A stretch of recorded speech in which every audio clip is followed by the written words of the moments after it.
On my wedding day, the man I was about to marry walked out on me at the altar to go cut down the woman hanging from a rope in a white gown upstairs. Her name was Cara Russo, a bodyguard's daughter, the girl Lucian Moretti had kept hidden for years. My name is Gianna Rourke. My family never sat on the commission. We owned the thing the commission couldn't live without. Port Newark, the dock unions, the trucking lines, the security firms, every old blood family in New York quietly ran on. Lucian needed all of it to take his father's seat, so he married me, and I handed him everything: my family's ports, my family's men, my family's name. I thought I was building a marriage. I was building his throne. I told myself the girl in white was nothing. I swallowed it. For 3 years, I swallowed all of it. When Cara lost the child, he blamed me. When she died, he blamed me. Then he turned my own ports against my blood, froze out my father, buried my brother, and locked me in a room on his estate until I coughed red onto the silk he'd gifted me. I died understanding exactly what I'd always been to him: not a wife, the infrastructure under his empire. And then, I opened my eyes. The veil was still on my head. The chapel bells were still ringing. Lucian Moretti stood in front of me, smiling, like he hadn't already put me in the ground. I was back to the day I married him. So this time, I'm giving her back to him. Gianna.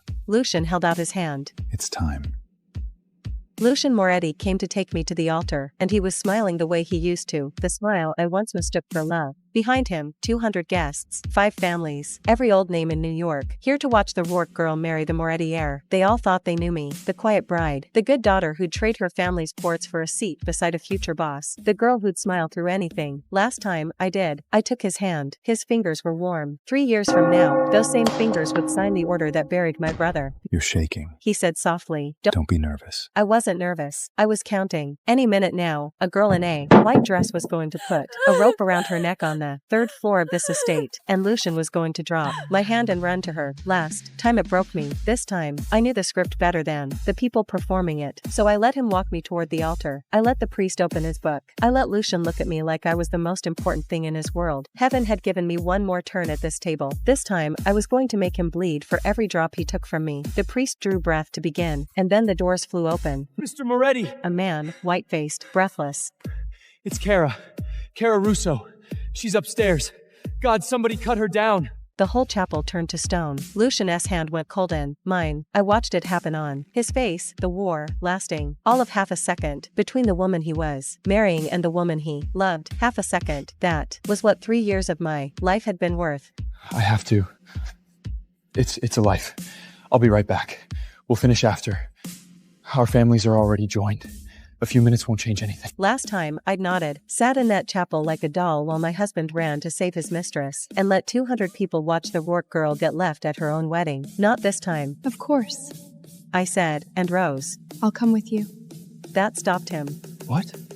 A girl is in danger under this roof on the morning I'm supposed to become the woman of this house. I smoothed my dress, calm as still water. If something happens to her today, people will talk. They'll say the Rurans have no heart. This is a Moretti matter. Soon it'll be mine. I have a responsibility to see it with my own eyes. I heard the whispers start behind me. The bride, following the groom to his mistress's bedside, mid-bow. Half scandal, half spectacle. Let them whisper. Whispers were seeds. I intended to harvest every one. Lucian searched my face for the trap. He didn't find it. He never could read me. That was always his mistake. All right. He said. Good, I thought, falling into step behind him toward the stairs. Walk into it. Cara stood in the middle of the room, pale as the white silk she wore. A wedding dress. On the morning of mine. A faint red mark circled her throat. Too neat, I noted at once, for someone who had truly meant to die. Lucian. Her lashes fluttered the instant his shadow fell over her. You came. I'm here. He said at once, reaching for her. I'm here, Cara. She swayed as if her knees might give out, and he caught her without thinking, one hand at her waist, the other closing around hers. By the time she leaned into him, she already looked less like a girl in distress and more like a woman returning to the place she believed she belonged. I know I have no right.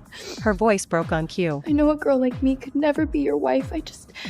Tears spilled, perfectly timed. I only wanted to wear white once, to pretend. For one morning, the one walking towards you. Is that so unforgivable? To dream a dream I'll never get to keep.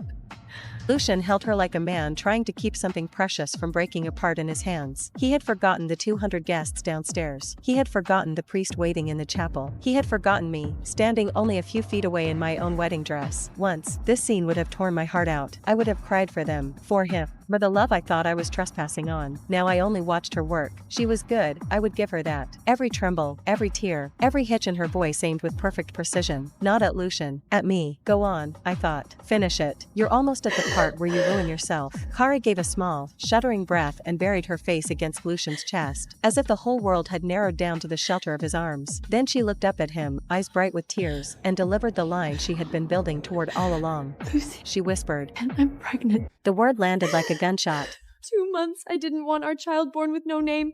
I'd rather have died than let him be called a bastard. That's why I couldn't bear today. Behind me, the whispers became a roar. The Moretti heir. And the bodyguard's daughter. A child, 2 months along, conceived while the ink was still drying on a Rourke Moretti alliance the whole commission had blessed. On the morning of the wedding, no less. I'd heard all of this before. In my last life I heard it from behind a closed door, after everyone had already decided I was the cold wife who'd driven a pregnant girl to the rope. This time I was standing in the middle of the room when it broke. And this time I spoke first. Let me get this straight. My voice cut clean through the noise. Heads turned. I was told this woman was household staff. Someone your family looks after. And you're informing me, on our wedding day, in front of every name in New York, that she is carrying your child? Lucian's jaw tightened. For one breath he looked like the boy I'd married, caught, cornered, calculating which lie cost least. Then he let go of Kara's hand, stood, and faced me. And I knew, from the set of his shoulders, that he'd decided to stop pretending. Gianna, He said. since it's come to this, I won't lie to you. Kara is the daughter of the man who guarded me my whole life. Lucian said. We grew up together. She's mine. She was mine long before our families ever drew up a contract.